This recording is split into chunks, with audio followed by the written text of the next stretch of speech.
Nous sommes toujours dans le cadre du projet MIU et nous sommes dans la deuxième phase qui consiste vraiment à rendre facile l'accès à la justice aux personnes handicapées.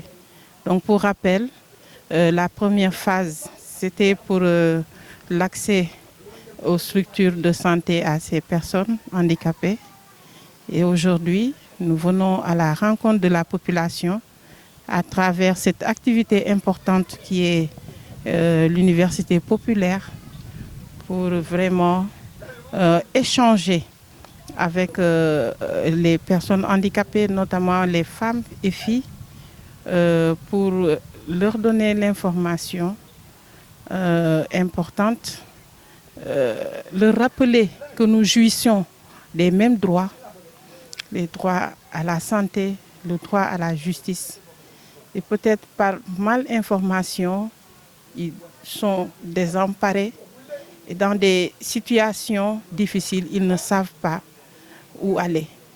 Donc des activités pareilles leur donnent une orientation claire et nette pour, en cas de besoin, s'adresser aux bonnes personnes. Voilà, le choix du thème, comme je l'ai dit tantôt, nous sommes en partenariat avec HI, Humanité et Inclusion.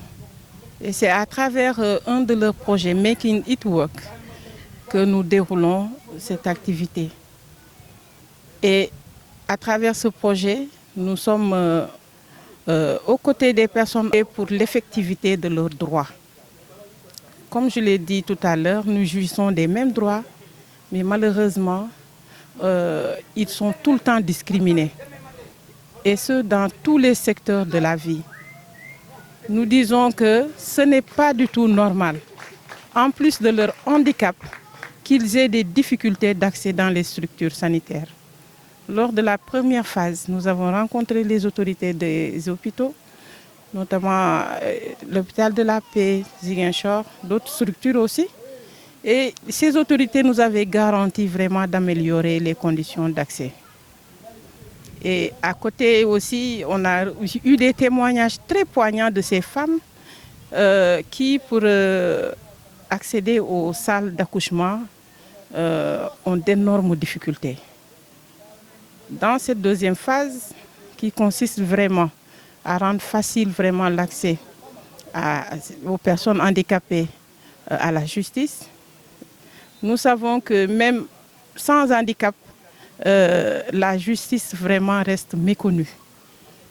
Nous leur apportons la bonne information, leur dire que c'est leur droit quand elles sont bafouées dans leurs droits, quand elles sont victimes de viols, en tout cas de VBG, elles doivent vraiment faire recours à la justice.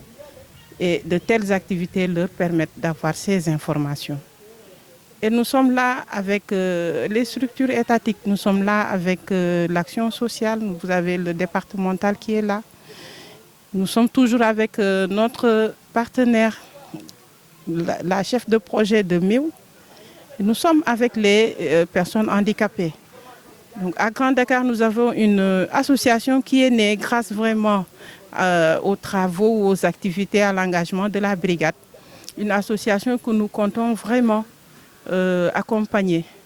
Parce que tout à l'heure, nous avons reçu une bonne information du directeur départemental qu'il y a possibilité vraiment d'enrôler le maximum possible de ces personnes à obtenir la carte d'égalité. Un combat pour nous, ça a été un plaidoyer et vraiment, il compte nous y accompagner. Donc nous voulons dire à ces personnes qu'elles doivent être au devant de la scène.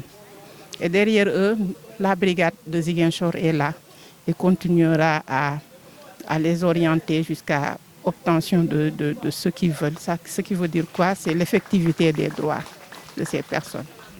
Bon, nous sommes à moitié satisfaits parce qu'il y a de ces promesses, leurs aboutissements sont à long terme.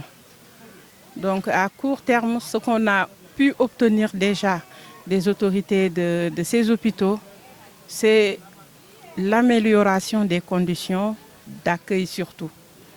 Parce que comme je l'ai dit tout à l'heure, ils sont discriminés et la stigmatisation fait que dans certains milieux, ils ne sont pas du tout considérés. Donc on a évoqué ces problèmes avec ces directeurs qui nous ont garanti vraiment qu'ils vont améliorer ces conditions.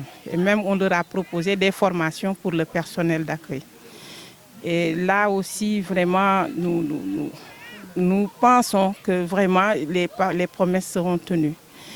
Et même pour l'emploi des personnes handicapées, nous avons demandé au directeur de penser à recruter, parce qu'à Ziguinchor, nous avons l'UROF. Nous avons demandé à ces directeurs de penser à recruter aussi les personnes handicapées.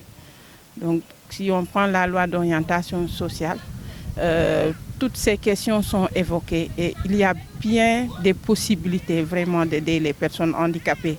Il suffit juste d'une volonté politique pour les mettre en œuvre.